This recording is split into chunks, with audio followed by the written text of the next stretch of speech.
So Elliot Anderson to Nottingham Forest. That's the one we're going to talk about, I suppose, isn't it? 35 Definitely. million. Yeah. There's talk, obviously, if Vlachodimos has already gone the other way, there's also talk of Anthony Elanga doing the same. It's a lot of money for Forest to be spending when there's so many concerns around their PSR as well. I guess they looked at their finances and opened their books and gone, yeah, there's room to do this. They must have done.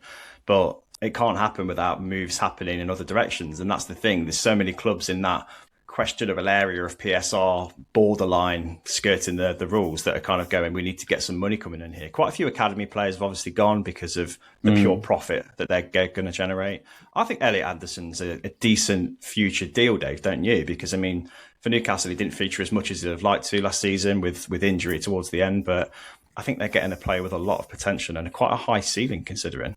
Yeah, and I think there'll be some disgruntled Newcastle fans over this, to be honest. Yeah. I think they warmed really Gordon's nicely. Came out publicly. Yeah, I think they'll be really disappointed in it. I think they really warmed to Elliot Anderson, and I think there's a lot of potential there. And I think that's where the fee comes from. He's a really talented all-round player. He's not really got any outstanding weaknesses at all. But I think it will suit that Forest team. And I think there's a bit of an over-reliance on Morgan Gibbs-White.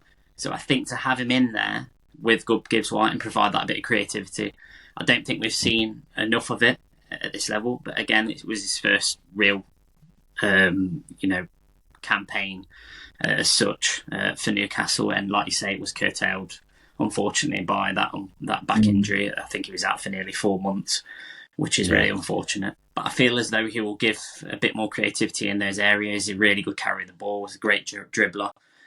His loan on at Bristol Rovers, I think he had 13 goals and assists in that campaign. So it's a little snippet of what he can do, and I think they'll be looking to him to give Forest that sort of creativity, which I think they probably need in the midfield area if Gibbs-White isn't providing it at times.